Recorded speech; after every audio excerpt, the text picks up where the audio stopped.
목요일은 공연을 소개하는 시간입니다. 라디오 객석 1열 목공소 공연 제작사랑 안영수 대표와 함께합니다. 어서 오세요. 예, 안녕하세요. 목공소 사장 안영수 인사드리겠습니다. 네, 목공소 사장님. 네. 오늘 어떤 공연을 소개해 주실 건가요? 오늘은 그야말로 날씨가 화창한 화이트데이지 않습니까?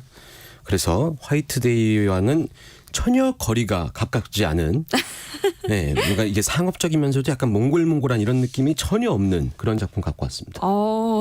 역시 좀 남다른 시각으로 작품을 골라오셨네요. 예, 옷도 시꺼먼 거 입고 왔습니다. 네, 저기 일단 기본적으로 포스터도 어두운 느낌의 작품이고요. 네. 제목에도 무거운 뉘앙스가 있습니다. 뭐 이렇게 전혀 화이트데이와 상관없는 뮤지컬 다윈영의 악의 기원이라는 작품 갖고 왔습니다. 아니 근데 예.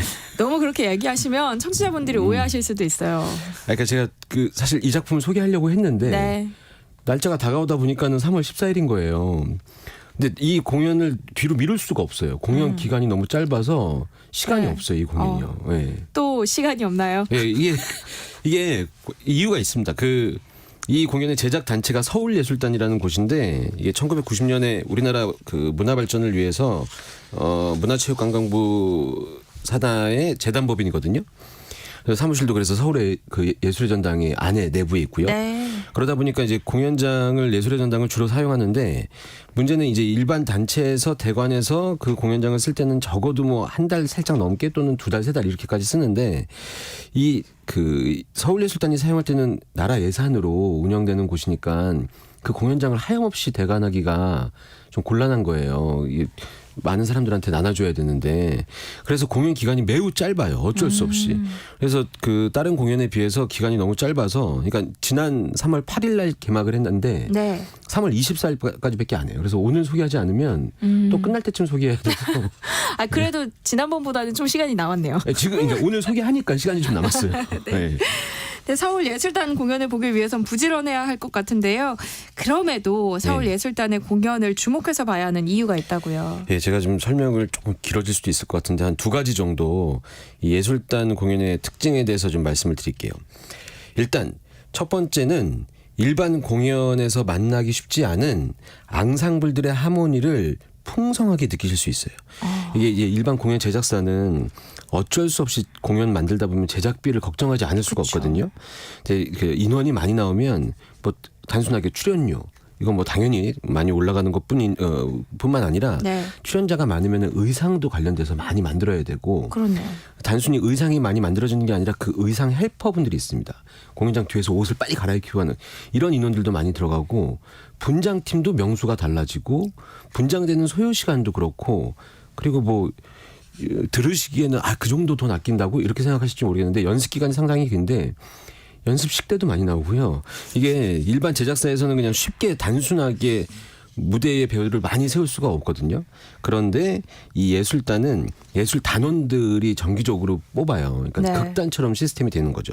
그래서 이제 뭐 하나 예를 들면은 일반 대형 공연장에서 하는 공연들이 한 10명에서 20명 내외의 배우분들이 한 번 공연할 때 무대에 선다면 이번 이 다윈영의 악의 기원 이 공연은 한 번 공연할 때마다 38명의 배우가 나옵니다. 그러니까 이게 합창 같은 신이 나오면 소리부터가 좀 남다른 거죠. 웅장한 그렇겠네요.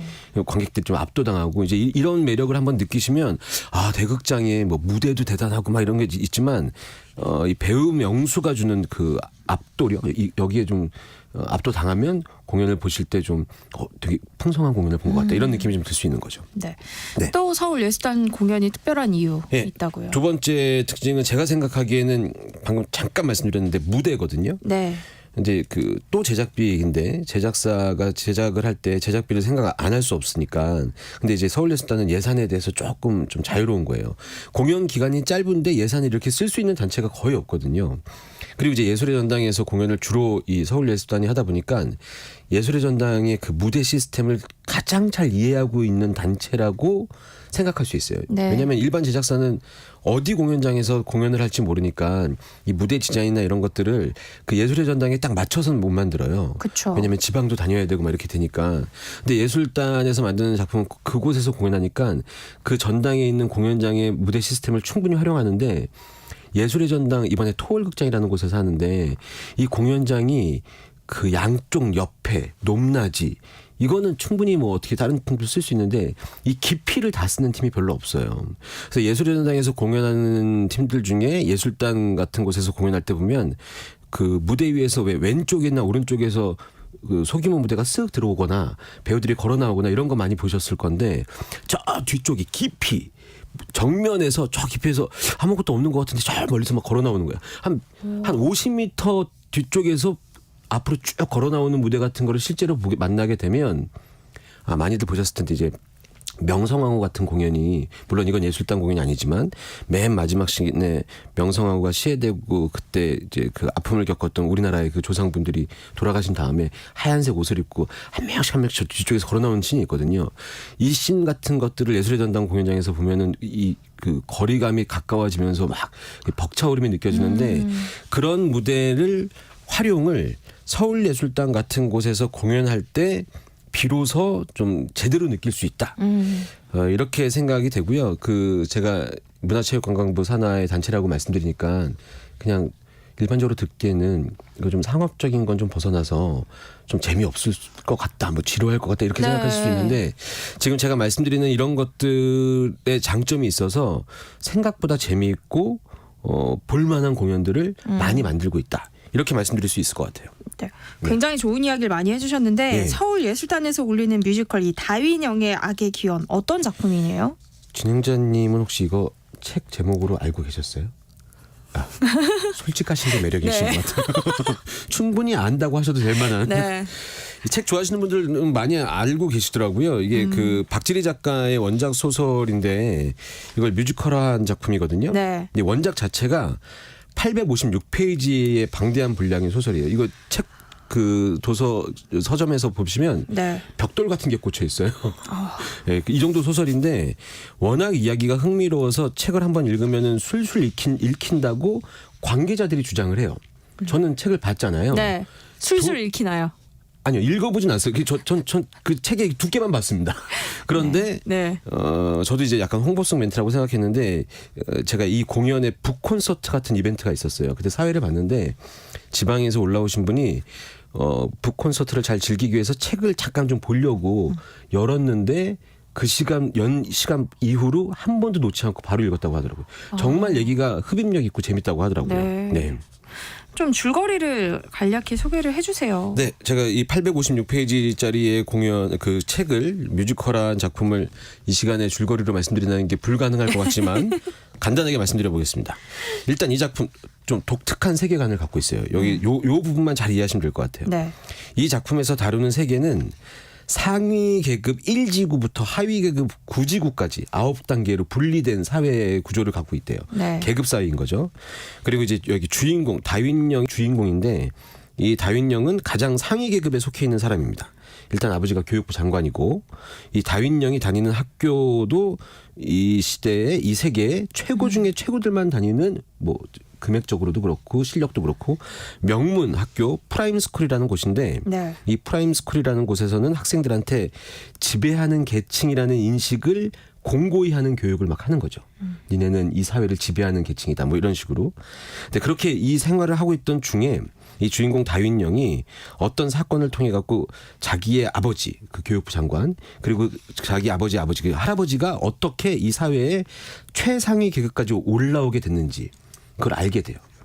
부정한 어떤 이유가 있었던 거죠. 네. 근데 이제 문제는 그 사실을 다윈영만 안 게 아니라 그 사실을 알지 말아야 할 사람까지 알게 되는 거예요. 다윈영은 이 계급을 지켜야 되고 그러다 보니까 다윈영이 그 비밀을 감추기 위해서 정말 해서는 안 되는 어떤 사건을 벌이게 됩니다. 그렇게 악이 대물림되는 거죠. 네. 일단 네. 아주 자세한 줄거리는 직접 가서 보는 걸로 하고요. 예. 공연 분위기를 느낄 수 있는 노래 한 곡 또 준비해 오셨다고요? 네, 그 노래 중에 이번에 홍보하기 위해서 만든 그 영상이 있더라고요. 그 영상에서 음원을 제가 발췌했는데 그 누구도 기억하지 못하리라는 넘버거든요. 네. 여기 이제 그 이번에 아이돌 중에 SF9이라는 그룹에 인성 씨가 여기 참여했는데 그 인성 씨가 함께 부른 넘버 버전으로 갖고 왔는데 노래 굉장히 잘하더라고요. 한번 들어보시면 좋을 것 같습니다. 네, 어떤 곡인지 함께 듣고 오겠습니다. 뮤지컬 다인영의 악의 기원 가운데 그 누구도 기억하지 못하리라는 제목의 넘버 함께 들어봤습니다. 근데 보통 대극장 공연들은 줄거리가 굉장히 간단한 경우가 많잖아요. 그런데 네. 이 작품은 좀 내용이 복잡해 보여요. 이해하기 어렵지 않을까요? 일단 원작이 856페이지고 네. 저도 어려울 것 같아서 처음에 신경도 안 썼거든요. 혹시 보러 오라고 그러면 바쁜 일 있다고 얘기하고. 그런데 이 이야기가 독특한 세계관이라는 게 좀 그 공감이 안 갈 수도 있지만 반대로 얘기하면 흥미로워서 네. 얘기에 한번 빠지기 시작하는 게 생각보다 빨라요. 그리고 사건이 아까 말씀드렸던 것처럼 좀 그 그러니까 흥미롭다고 해야 되나요? 좀 자극적이어서 네. 생각보다 이야기의 흐름에 쫓아가는 게 어렵지 않아서 생각보다는 전혀 어렵지 않고요. 제가 네. 지난주에 말씀드렸던 것처럼 레미제라블이나 예전에 소개했던 컴프로너웨이처럼 여러 명의 서사를 다루고 있지 않기 때문에 이해하는데 전혀 어렵지 않습니다. 생각보다 굉장히 재밌습니다. 근데 이 작품이 네. 이번에 처음 무대에 또 올라가는 건 아니라고요. 네, 이게 이 작품을 많이 들어보지 못하셨을 거라고 생각하는데 뮤지컬을 아주 좋아하시는 분들 아니면 이 작품인데 생각보다 많이 했어요. 올해가 벌써 4번째 시즌이에요. 네. 그런데 좀 특이한 것은 첫 번째 시즌 때 공연이 일주일도 안 했던 걸로 기억하고 딱 일주일 정도 했던 걸로 기억해요. 제가 예술의 전당 공연 그 서울예술단 공연이 짧다고 말씀드렸는데 네. 이번이 다윈영의 악의 기원 공연 중에서 가장 긴 기간이고요. 첫 번째 시즌이 일주일, 두 번째 시즌이 12일, 세 번째 시즌이 2주. 요 정도밖에 안 했어요. 네. 그래서 이번 시즌까지 다 포함해도 총 50회가 안 되는 공연이고 그 재밌었던 거는 일주일밖에 안 됐던 첫 번째 시즌 때 공연 전에 거기 이제 당시에 단장님이 네. 예술단 단장님이 저를 불러서 마케팅에 대한 조언을 좀 해달라고 하면서 부르셨어요. 근데 제가 이제 책 두께를 보고 그때 책 두께를 처음 봤죠. 안 된다. 이건 쉽지 않은 싸움이다. 이렇게 말씀드렸는데 네. 그리고 그냥 이 작품을 이 책을 좋아하시는 분들한테 어필을 하는 방법밖에 없다. 근데 공연 기간이 일주일밖에 안 되니까 알리면 끝난다. 그쵸. 나라 예산으로 공연 운영하시니까 마음을 접고 하셔라 이렇게 이런 식으로 말씀드렸는데 네. 그 일주일 사이에 이튿날인가부터 이 공연 좋아하시는 분들 사이에 소문이 쫙 나기 시작하더니 입소문이 막 났군요. 네, 굉장히 빠르게 났고 공연 기간이 짧으니까 상대적으로 희소성이 있으니까 관객들이 막 몰려온 거예요. 그래서 관객들한테 굉장히 높은 평점을 받고 소문이 난 거죠. 그래서 지금까지 왔고 제가 알기로는 이 작품 서울예술단에서 계속 이제 작가와의 계약이나 이런 게 있으니까 일반 단체에서 다음 공연은 저희랑 하시죠. 이런 딜도 있는 걸로 살짝 알고 있고 네. 그렇게 좀 흥미롭게 관객들 사이에서 입소문이 빠르게 난 작품입니다. 게다가 이 소문 때문에 일본 라이선스 공연까지 한번 진행했었던 작품이에요. 예. 이건 또 여담일 수 있는데 대학로에서 인기가 많은 배우 중에서 이 서울예술단 출신인 분들이 또 많다고요. 최근에 이제 그 아이돌을 하거나 이러면서 뮤지컬 들어오신 분들도 많은데 서울예술단은 단원이니까 춤, 노래, 연기가 다 돼야 되거든요. 그리고 훈련을 같이 많이 하고 그러니까 기본기가 탄탄해진 배우들이 있는 거죠. 그러다 보니까 어느 정도 기간이 지나고 나서 눈에 띄는 배우들이 이제 다른 그 제안을 받아서 대학로에 많이 활발하게 활동하는 배우들이 생각보다 많이 계시고요. 현재 레미제라블의 그 판틴하고 있는 조정은 배우나 이런 분들도 다 예술단 출신이십니다. 예, 훌륭한 배우들이 많습니다. 아마 많이 알게 되실 거예요. 앞으로도. 지금까지랑 안영수 대표와 함께했습니다. 목요일은 공연을 소개하는 시간 라디오 객석 일열 목공소 다음 주에도 또 잘 부탁드립니다. 고맙습니다. 감사합니다.